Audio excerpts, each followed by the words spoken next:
our hope is we're going to do a brief little overview about each of the 4 building blocks. And really, just as a way, if you weren't with us last time, for us all to be able to be connected on the same page. And then we have some open-ended, reflective questions that we can ask if needed. And if folks have thoughts immediately, we'll ask the first one, and that's where we'll go. We're going to attempt to stay at about 10 minutes for each of the building blocks to allow enough time for us to talk about the 4 of them. So again, I'll invite a helper from our education committee if you want to help me kind of think about that natural transition.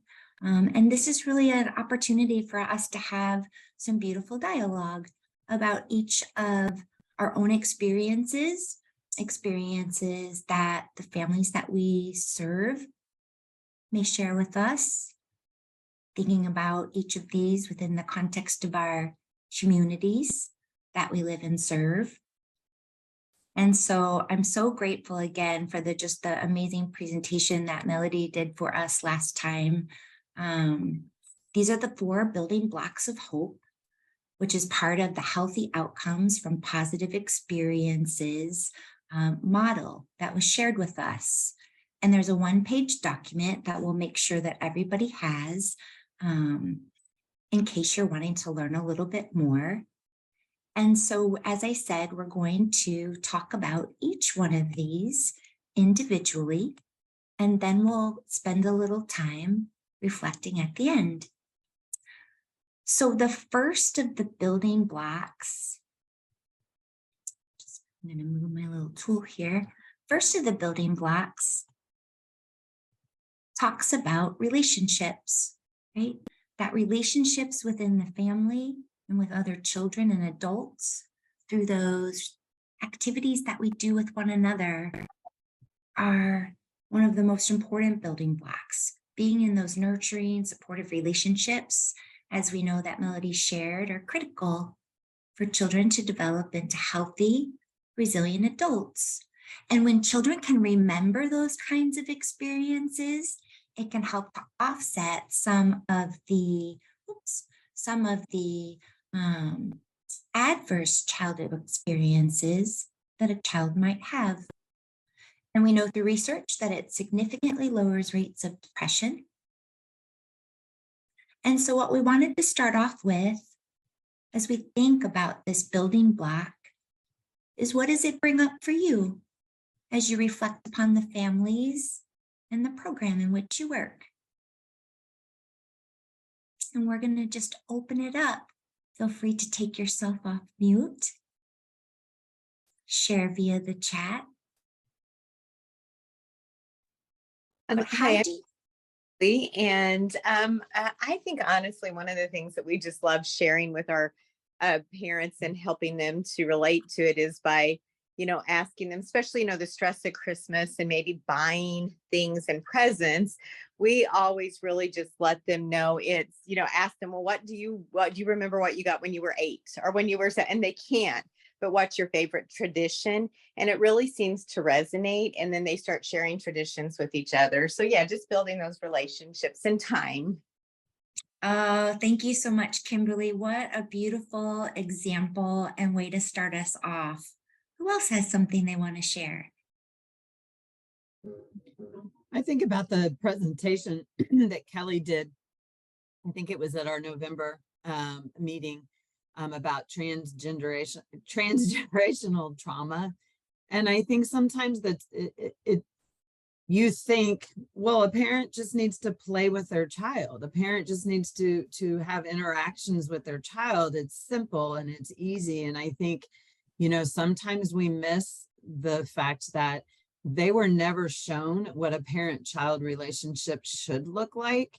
And so, I find myself when I'm talking to families and parents of just taking it all the way back to ground zero and not assuming or not thinking that they should know basic ways to relate to their child, because a lot just don't. They never had that example. Thank Thank you, Diana. Who else has something to share?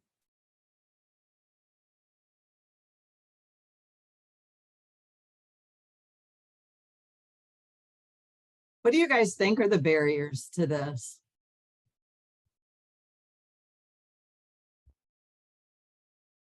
I know for me personally, when it comes to relationships within the family, I mean, um, even experience from child to child is so different, and depending on where your child is in their own lives, like I have children that span across the developmental spectrum right now of having from my oldest being 16 down to my youngest being 6. And so our relationships are so different from one kid to the next. And kind of playing off of what you said, Diana, about that, transgenerational trauma and so forth. Right now my children are growing up with both parents in the home, whereas my husband and I had just my dad and he had just his mom. So there's also those roles that you're thinking about. For instance, because I had dad, I constantly think about, shoot, do I even know how to be a mom? And same with my husband, because it was just his mom, constantly questioning, do I know how to be a dad? I mean, there's just all these different things that factor into what you think or what you feel like when it comes to your relationships within your own family. So that's something I think about with this piece. I think one of the things we've noticed is a little bit of a barrier is people as providers, people have less time to spend on their mental health. And so when we go into a home, they want fast results. They want the child to do the chores, to be compliant. Schools are somewhat the same way. There's a big focus on compliance.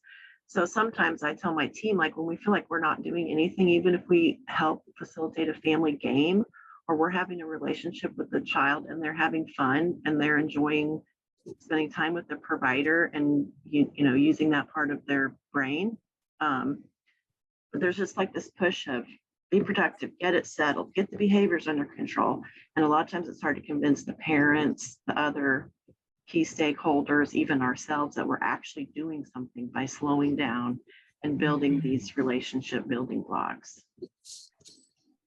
And I think that's a great point of even just, I think about our providers who go into the home or the daycare workers or whoever is, oh, well, this is the outcome. The outcome is that he needs to use more words, or the outcome is they need to start walking. And so where is that time built in for that? Yeah, it's like you're just going to come in and play a game. You're not doing anything. And so it's really hard to make a concrete way for people to understand that it is relationship building. I think so much about babies in utero and the relationships that start during pregnancy, and how if in my world I become intentional in offering those opportunities when I connect with families for siblings and parents to really recognize that that baby is conscious and hearing before the ears are truly formed. And so they are learning about what relationships are going to be like much earlier than we think. And many of us know. And so I love thinking about it from the prenatal stance. And how are we supporting relationships through songs, talking to the baby. As I think about my work in early intervention and so many babies being born early, that those relationships being intentional during the prenatal period, I see as a volunteer cuddler in a NICU, really playing out when the baby, the preemie, hears their parent or their sibling's voice on the audio devices that are in the NICU that I cuddle in. You can see the babies calm because they have that relationship already. And I think that leads to better outcomes. Chad. I think thinking about barriers, and again, sorry, I was slow to put the emails in the chat. I just put the emails. I'll put them in again for membership if you're interested, for gosh, my brain, and just general info at MOAIMH-EC.org and our gatherings. And so I want to put those emails in there really quick, but that's not what I wanted to say. I want to say a barrier is sometimes we just make it too complicated. And I think about experiential knowledge. And so sometimes when we're working with parents, like parents are so concerned about behaviors or what's going on in the kiddo, that it's almost calming down our clackers, relaxing, being in the moment, and just having that joint experience of joy and fun, because then that's what helps bring about the positive relationships. And so it's almost like, I think it's our job as people that love infant, toddlers, and preschoolers, just to join in with the adults and help foster those fun, simplistic ways of engaging. And then as they experience that in a more executive brain state, then they'll be able to like, oh yeah, I get what you're saying. I get that. Those kinds of things lead to what we're wanting.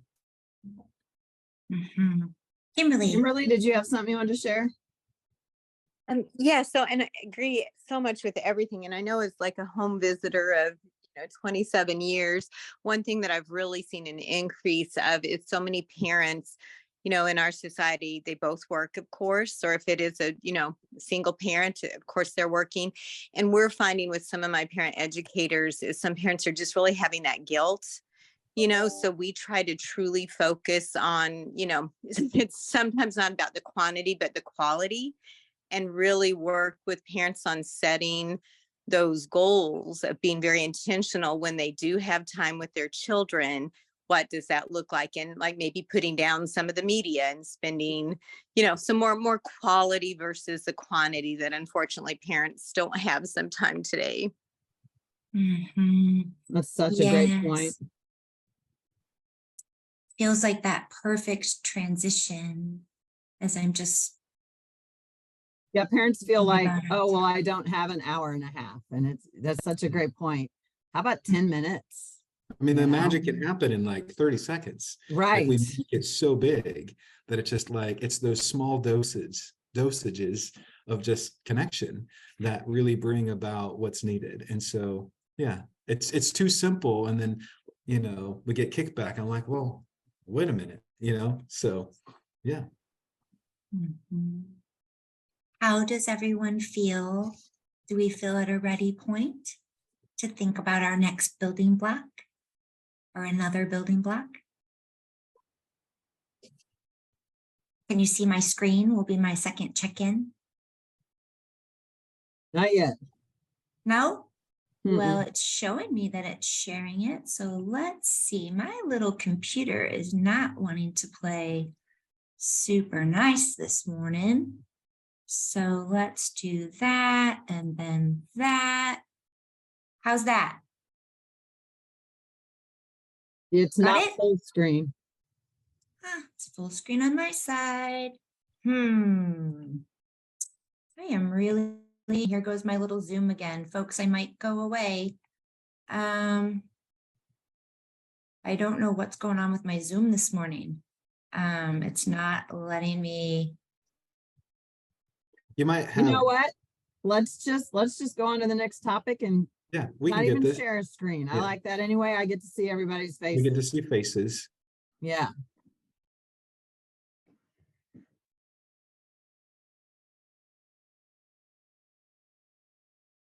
So go ahead and just stop sharing and we will move on.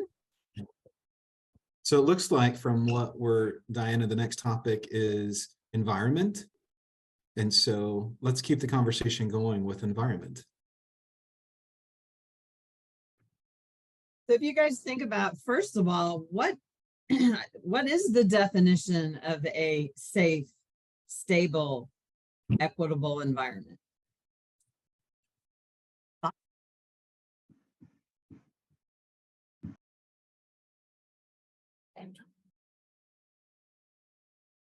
It looks like Joy's got her hand up. Go ahead, Joy.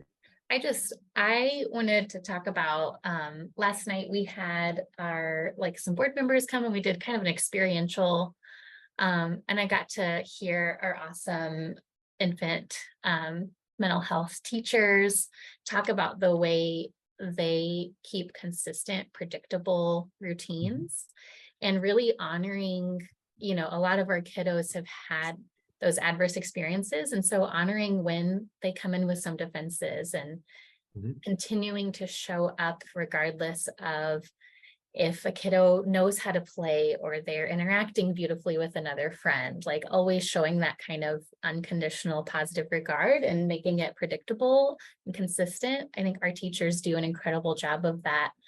And so I think that especially with some of our kids that maybe have inconsistencies in their home environments, they're in and out of different kinship placement or foster care.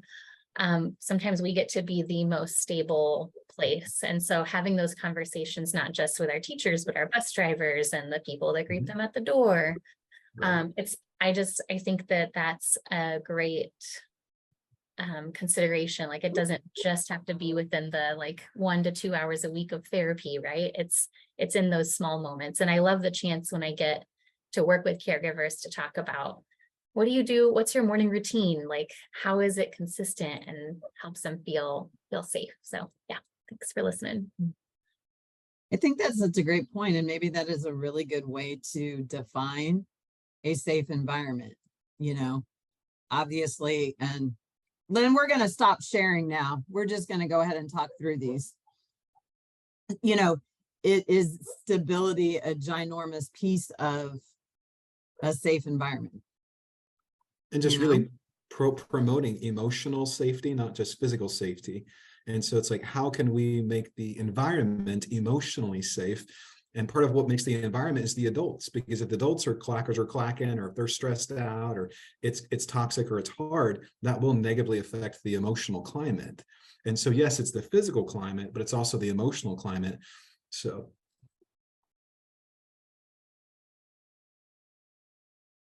Alicia? Yeah, so I just kind of wanted to add that the safe, stable environment that goes hand in hand with relationships.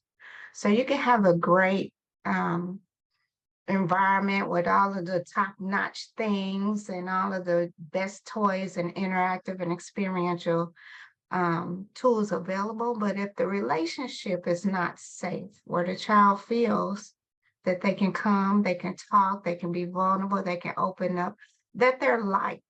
You know, that's the bottom line. When they feel liked and loved through that relationship, it creates not only stronger relationships, but it also creates a space where both of them can be safe. And so that's the whole part of social emotional learning that we're wanting to make sure that we understand provides those positive childhood experiences as an ongoing process, not just situational. And it makes me think, I know I talk a lot and I get really excited, so I'm gonna say this really quick and I'll be quiet. But can any child have a positive childhood experience without an adult? And so it's so simple. It's like we want all these positive childhood experiences, and maybe it's just a light bulb in my brain, but I'm like, can any child have a positive childhood experience without a safe, nurturing, loving adult? And so if we really want our babies, our infants, our toddlers to really be thriving, then we got to take great care of all the hearts, the big hearts, parents, teachers, everyone loving on babies. We have so much work to do in our hospital settings to offer safe spaces for nurses and doctors that work in the NICUs who see and lose and have so much ongoing trauma every day. As a volunteer, folks don't know my professional background, and so I hear things that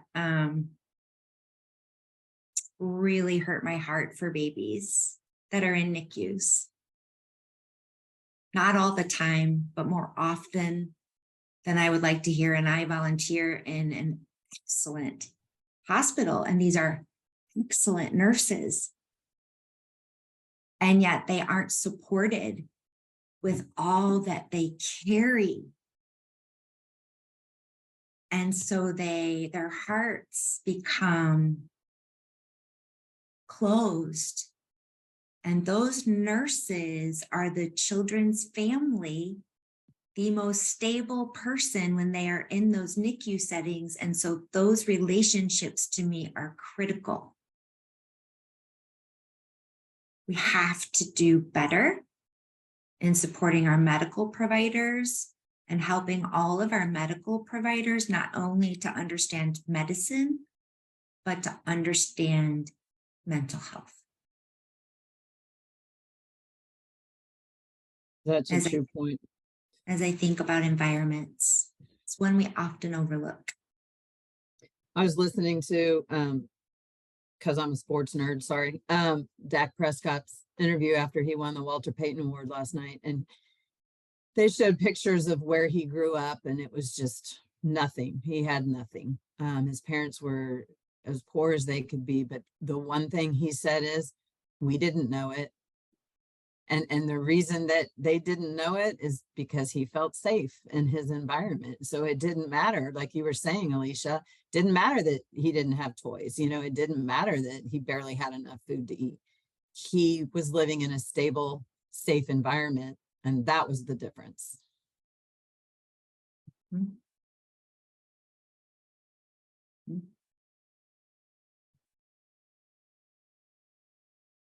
Any other thoughts on this one? I also think it's so important that parents understand that, like, I see you, I hear you philosophy, you know, with their children as we do deal with social emotional, those ACEs or behaviors or whatever it is, just really having that parent engage with that child in those moments. You know, it's okay to express those feelings, and just, it's been such an amazing journey to see parents utilize that and the difference in that child, like just that parent saying, I see you, I hear you, and it's okay to be angry. And that child just melts, the parent starts crying. And it's just, I just feel it's a gift to be able to witness those kind of moments in that environment, to see maybe breaking that chain of how things happen. So yeah, that environment piece, I've been able to witness some changes just by little, like you said, little moments, little things. Such a great point. I think parents who feel like they're failing feel like, well, if I could just get into a better house, or if I could just, you know, and you're right, during that time they're missing. No, it's just the little moments. I love that. And I think the big part of both of those, the relationship as well as creating safety, is that we are creating, we're creating a sustainable bond where they're open to being taught. And so that's one of the big components of infant and early childhood mental health, is not just to focus a lot on the child's social emotional development or lack thereof, screenings and assessments and interventions, but to help the parents, help the educators, help the providers engage in what we call self-regulation. So if they're able to self-regulate, they can teach that, or they can model that for when a child is in distress. Because the only way we know a child is in distress is through behavioral problems and increased behavioral problems over time. And that us as clinicians, or, you know, having some knowledge, those symptoms that go along with the behavior. So, yeah. Yeah, Alicia, that was a beautiful transition to thinking about another one of our building blocks, which is emotional growth, opportunities for social and emotional growth. And so that's a perfect segue. Like, let's talk more about that. And then we'll still have time to talk about social and civic engagement as another building block. I didn't know. I didn't know. No, I love it. And so it's like, naturally, right? You do know that's one of the building blocks. And you talked about that children need to have these opportunities to develop their sense of self-awareness and social cognition, and that ability to self-regulate. And I see this connection, right, to relationships. That's why they're all connected. Those important relationships offer those opportunities for social and emotional growth, safe environments, structured around routines, right? All that beautiful stuff. And I think everyone on this call, when it comes to the social and civic engagement piece of all of this, is understand, that COVID really, these kiddos that are 4 and 5 now, or who really went a long period of their time without a lot of engagement with peers and other people.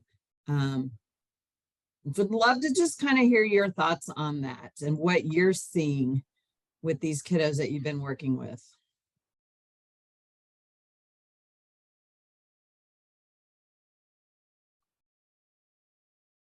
For me, I was going to share like this twofold. So as I was building on what Alicia was sharing about opportunities for social and emotional growth, there's an infant care teacher at an amazing early childhood center here in St. Louis called Flance Early Childhood Center. And as I think about opportunities for social and emotional growth and civic engagement, really all 4 of the building blocks are so beautifully exemplified there. But she worked towards getting her infant massage certification so that she could offer classes for families of infants that were going to be in her care to help parents learn how to use infant massage with their babies if they wanted to, and then for the parents to then tell her which strokes that she taught them they might want her to use to help their baby calm and stay regulated in childcare. And I just think that's so beautiful. And now she's getting ready to offer her first class for all the parents to come so that they have this opportunity to learn together. And they also have this amazing garden as I think about the civic engagement piece, where a community organization comes in and creates a garden, and Flance has their chef and the kids help with the garden. And then they feed all of the children and the staff get this home cooked meal from the garden that a community organization helps to create and sustain for them. It's just like this beautiful network of relationships, safe environment, civic engagement, and social emotional development all wrapped together when I think about this beautiful early childhood center in St. Louis City.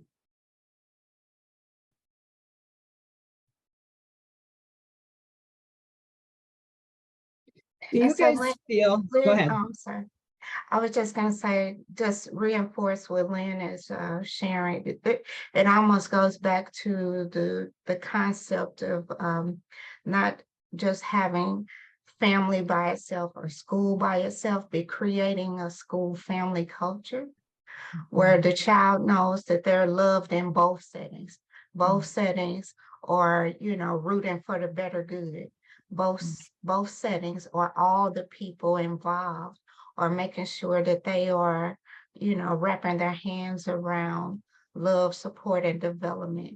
So, when I think of civic engagement, it's like the village approach. It takes a village to raise a child. And if the child feels supported, he'll listen to how many people can pour into that little one because he trusts and he feels safe. So. And families feel safe with their kids there, which I think is that, right? Yeah. Relationship piece between provider and family. I think I'm sorry, our school district is a really big believer in the WISC philosophy. So we have wellness committees that meet with that. Believe in the whole child, that brings in, we meet every month with community members and parents and students and teachers and educators of all ages, once a month, and really working towards that WISC concept. I don't know if everybody's heard of it, but I just think it's it's what everybody was just saying, Alicia, about, bringing that community in, and, yeah, it's a really neat program. Thank you, Kimberly. Who else?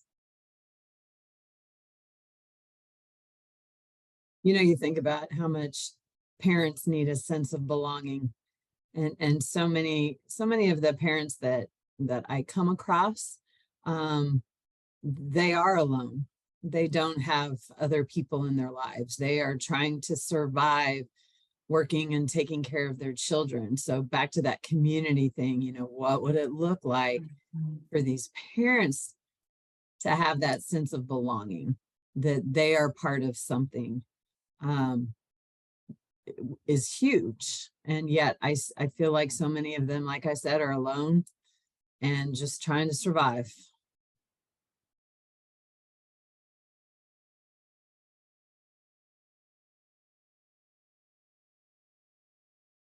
Any other thoughts on, anybody else have anything going on in their communities around them that you feel like what Lynn shared with that school in St. Louis? Anybody else aware of something? And another piece of what we want these gatherings to be is to have an opportunity to share the things that are going on around us, so that we can not only learn about that, but see if we can't get some of those things in your own area. Yeah, like Kimberly's been sharing. Yes. Looks like Sarah and April have some thoughts. Yeah, feel free, take yourself off mute as it moves you. We'll all just naturally, right, work that out. And if you're feeling like, there you go. Go ahead, Sarah, you were first. Okay, first I'll apologize if you hear cartoon or 2-year-old in the background. I wasn't even for sure where I got the link and who invited me here. And I wasn't even familiar with this group, but it is definitely perfect timing on my part. I'm a parent educator with Parents as Teachers for 2 very small school districts. I just started in August and have been moving right along with that. I just got my first referral from First Steps for a little kid, and the first time I've ever looked at an IFSP, I think that's what it was called, was right before logging on here. I got that email and I was like, oh, okay, this is interesting and new language for me. That is not my background. I am not trained professionally in these topics, but I have been learning so much this year with just the Parents as Teachers training and hands-on training. And so I just wanted to say thank you. Thank you all. This is very informative. I have seen a lot of social emotional deficits in the milestones of these kiddos born post-pandemic and mid-pandemic. Especially, I don't know what it was like before. I wasn't doing the visits then. But definitely since then, the family well-being and the children are all needing more mental health support. So glad you joined us today. Yeah, and there's so much support for you here. Tons of people on this call that I'm sure would be happy to support you in understanding and learning about early intervention and that beautiful relationship that can happen with home visiting programs. Thank you. Yeah, I'm glad that you're here, Sarah. I mean, we have multiple people from our Missouri board. I'm on the board, I'm the vice president. We have our president on as well. And so there's several people. And so the purpose of the gatherings was to statewide. It's not just, this gathering is not just for clinicians. It's for everybody that ever has their eyes, ears, hands on a 0 to 5-year-old. And so that could be legislators, it could be lawyers, it could be doctors, it could be psychotherapists, it could be parents, it could be caseworkers. And so spread the word. I mean, that's the whole point of why we do what we do. And so I'm just really appreciate you being here on the call today. April. Who else was going to share? April. April. There Hello. you are. Yes, and thank you, Sarah, and you are so welcome. So glad you're on here today. So a little bit, I just wanted to share a little bit about what we do at Parent Link. And I see one of my little teammates is on here, Yvette Chambers. Hi, Yvette. So we are here and available for you all anytime you have an early childhood case or beyond. So we work to support parents and kinship caregivers and foster parents for the whole child's lifespan. So I'm, as the early childhood coordinator, my focus is 0 to 5, of course, but what I wanted to share with you all is that we are here available for you as a direct resource, or if you ever need a warm handoff. So I not only work early childhood, but I also am on our warm line today. I work every Friday from 1 to 5 for a warm line. And so half of our work is with professionals just like yourselves. And then our other audience are, caregivers, parents, caregivers. And one of our prime resources that we refer to as parents as teachers. So that's why I'm also excited that Sarah's on here. But we work with, so at the state level, I work with all 4 home visiting agencies. So all those 4 models. So nurses for newborns, and healthy Healthy families. Healthy families. Thank you, Lynn. Yeah. And so, yeah, what I love about your presentation today too is Parent Link. So we use evidence-based information, supports, materials. And right now, my colleague, Angie, who works with the vet, we're working actually on some tangible parenting learning modules and with the court system. So these are all, I love your presentation, Lynn, because the whole construct for these learning modules is the framework of social determinants of health. And as you see, the building blocks, they just go hand in hand with those protective factors. And we're using these same building blocks to build these modules. So we're about to get ready to have a soft launch, later in the spring or early summer, but I can keep you guys posted.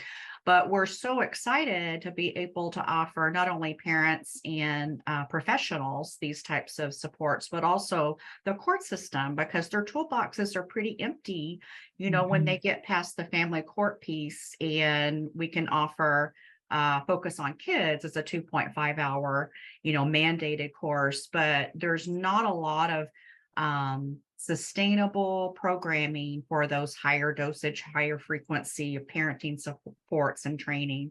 So anyway, just stay tuned and we'll share more as we get these. But again, both Yvette and I do work. Yvette is amazing. She's our kinship navigator and provides statewide support. And just to let you know how much work we do, Yvette, I've referred 3 cases out just this morning from being on warm line. Yeah. Thank And you, so April. you're welcome.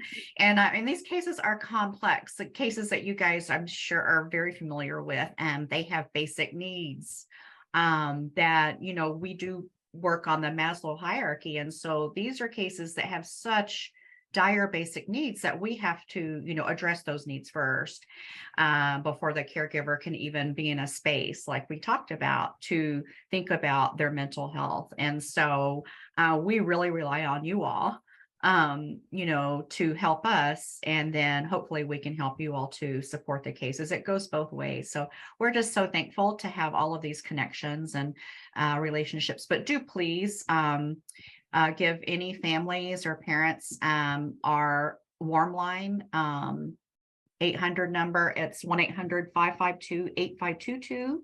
or direct it's 573-882-7323, but it's very safe, confidential line. We are mandated reporters, so if anyone shares things that we need to report out, we certainly will. But it is kind of a lifeline sometimes for parents and caregivers who just don't know where else to turn. They might be receiving state services, but there's not one service that kind of supports all around. Yeah, I can share. So I'm going to share our number and our website.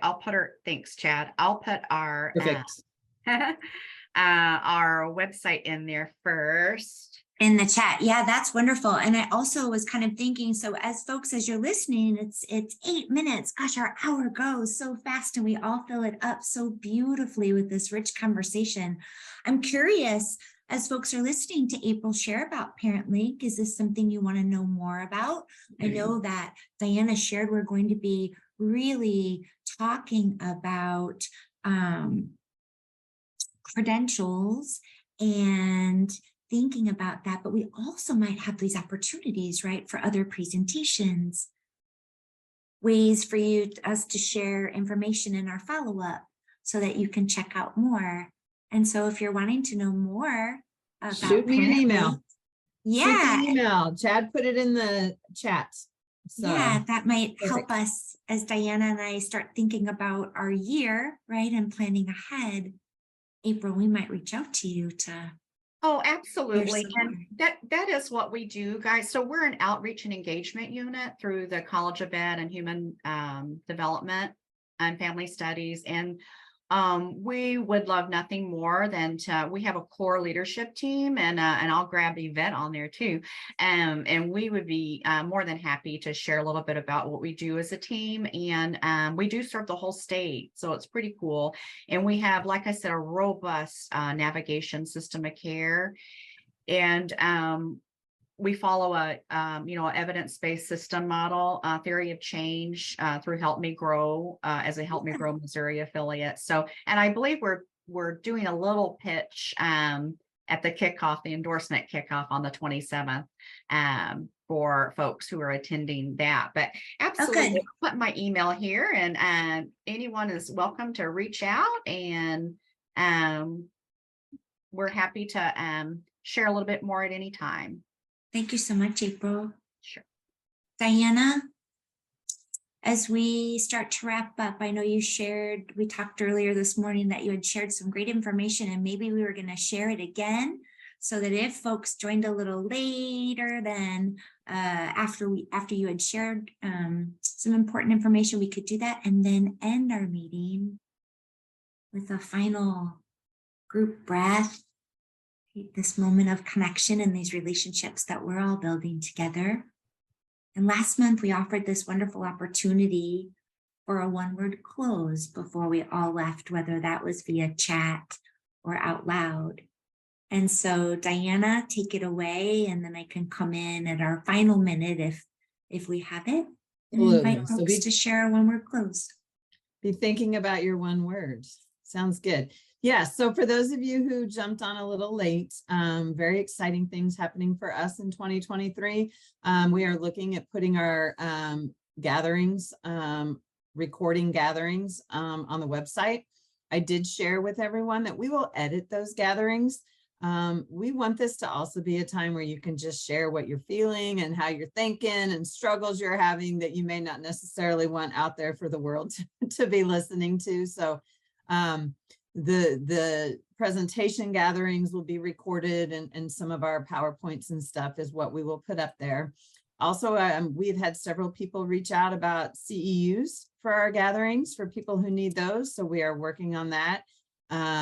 Someone reached out about even maybe a certificate for now. So again, shoot me an email and we can talk about that. And then also our incredibly wonderful, exciting endorsement news. Missouri is moving forward in that direction, and it is the most exciting thing so far as really getting legitimate funding for and thanks to Children's Trust Fund. They were the funder. Children's Trust Fund, they helped us, and so it's exciting. Mhm. Thanks, Chad. You're exactly right. Everyone needs to know exactly where it came from because it's a big deal. So 2023 gatherings, we're going to do a lot around that and, begin some of those training pieces of reflective supervision. And, Chad, even we brought up today, what does self-regulation and co-regulation look like? And the importance of that, like we talked about today. So all of those really exciting things. Tell anyone that you know that, as Chad said, we want this group to be for anyone who touches the life of a child birth to 5 in any capacity. We know that so many people who do touch the lives of children on a regular basis don't have any idea about groups like this. And so get the word out, share it with people that you know. Again, if you've not become a member, as in any organization, membership can also help us keep moving forward. We have dreams of holding a conference with speakers and, all kinds of things we have in our head. And we're getting going with all of that. So, yeah. The gatherings are always the second Friday of the month at 11. And so it's very routine and consistent. Second Friday of the month at 11.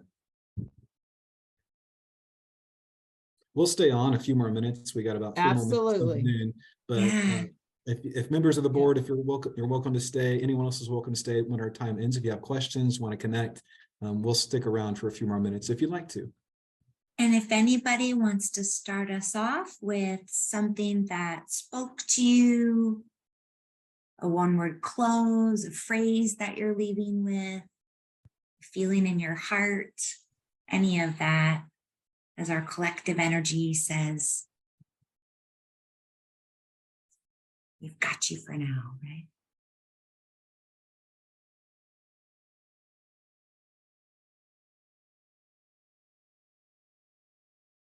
Mine is hopeful. I heard so many sharings of positives. Collaboration. I think that's what I pretty really feel like these gatherings are going to continue to move into the realm of. It's exciting and encouraging.